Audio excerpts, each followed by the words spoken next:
Money matters at the State House. Today, the Senate passed a nearly $95 billion budget focusing on tax cuts and education.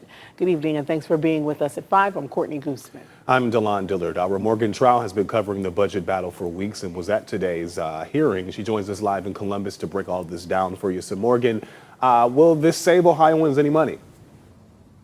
Well, that depends on how much you make, Delon. Yes, this is a historic budget for tax cuts, but some argue that for those who make less money, it's going to cost more in government assistance.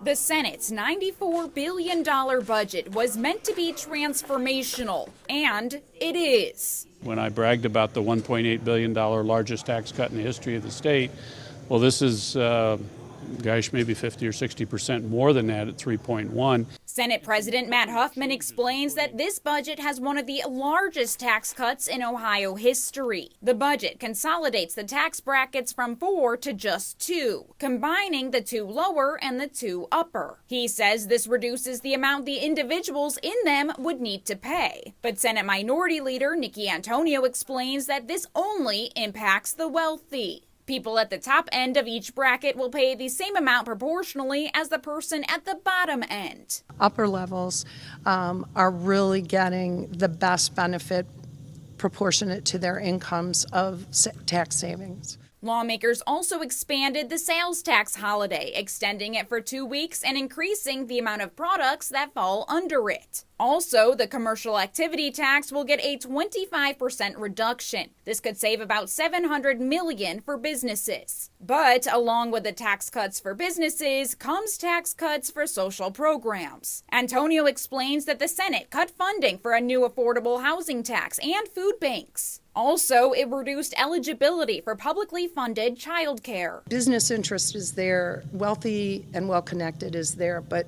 what about everyday Ohioans? What about hardworking people and their families and poor people and people who absolutely need the services? Huffman argues that not everything is a cut to social services, just cuts from the House's bipartisan budget to the Senate's conservative one. The governor says we're going to fund here and the House says we're going to fund here and we say fund here. It's an increase. It's not a cut.